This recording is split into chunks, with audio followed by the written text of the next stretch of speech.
Hi, happy Wednesday. This is Happy Academy presenting Conscious Conversations, putting first things first. My prayer partner was thinking that we were first and third instead of bi-weekly, so she's not going to make it today. And so I will hold the fort down. And I'm going to open with a spiritual mind treatment because we study the science of mind. I study spiritual laws, natural laws, fundamental truths, they all the same to me. So she usually does the spiritual mind treatment. We are here for you for that. When we talk things out and then we speak out what we want, it brings into action. So this is what I know. There is one power. It is absolute. It is everywhere present in all things. That power is in you and me, and it is everywhere present. We can call it what we like. But as we move on without my prayer partner today, knowing that she is spiritually connected with me always, as we all are one with one, we will speak to what the topic is today and we will put it into our toolbox and know that as we are proactive, begin with the end in mind and put each thing first, we know that we are dependent only on a power that makes us independent so we can be interdependent with the world and make it a peaceful place.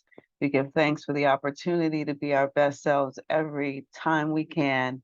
And so it is. And now it is. Namaste. All right. A couple of things I want to announce before I hop into the reading is that this is the last day of the month, May 31st. And this has been Mental Health Awareness Month, which is solely what Happy Academy is about, taking care of yourself mentally, physically, spiritually, and those that are around you. So those are around the habits. So mental health awareness habits are people do not decide their futures. They decide their habits, and their habits decides their future. It's also the month we lost Jim Brown, Tina Turner, those legendary legacies.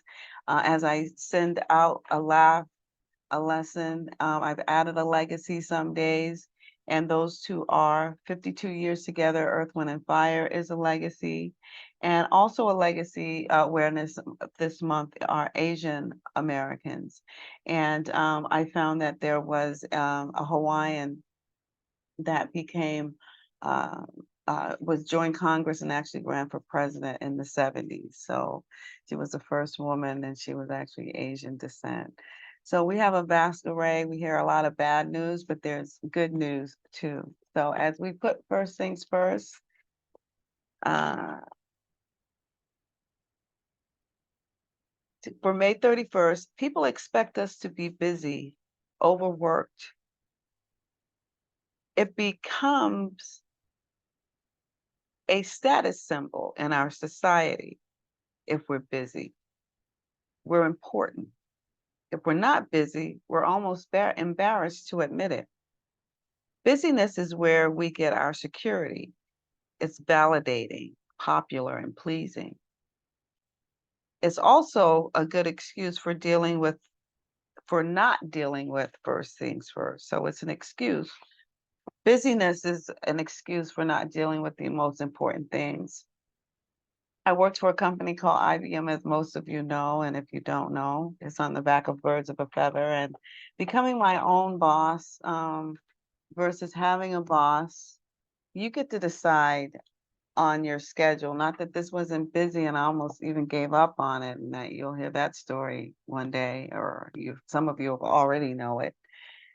But when I worked for a company, we were on a schedule as a project manager, especially those 12 years. We had deadlines for things, and if we missed them, we had a no and no go. So it could be busy, but it wasn't busy every second because of time, how we managed it, and how we relied on each other, and everybody depended on each other. So if you start to have good relationships, you don't really have to be so busy that you're overworked and then all they're going to do is replace you for someone else when you stroke out and die of stress or absent or sick, whatever it is that does to us when we overwork ourselves.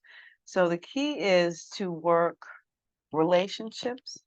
And the first is your relationship with you, always sharpening the saw, taking care of yourself mentally, spiritually, and social emotionally. That's putting first things first. That's why we do this. That's why when you're having conversations, we all have struggles. I think I want to do a talk on bumps before breakthroughs, because people think if bad things are happening to them, it's not good. You don't even do that at work. You get busier when something's going on stressful at home instead of letting your boss know something stressful at home.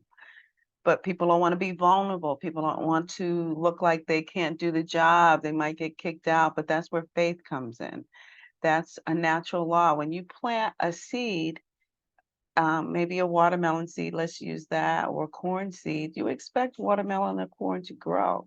So if you plant something negative, you're gonna get something negative to grow. So plant a positive thing no matter what the environment is, be it your personal home or your professional home. Be of integrity. That's being proactive, knowing that you're gonna stop and pause and do the right thing. And then first things first, and then life will get a lot busier, and you will see that there is some miraculous law, some power, some order to what we put into motion. So with that said, make sure you're getting your copies of Birds of a Feather. I've got to promote this. Let's get this out in bookstores, have it story time for children. I would love to get this in the hand of every child that's in a hospital bed, so they know that their affirmations work, that prayer works, spiritual mind treatment works. Have a great week, and we'll see you in 2 weeks. And my prayer partner should be back. And those who do want to join, hop in for conversation, or I hope you take this and have conversation on your own. And I look forward to our audience growing. Subscribe on myhappyacademy.org. Contribute there for teen programs that we'll be working with, and that teenager in you, no matter what age you are. Have a great week. Bye.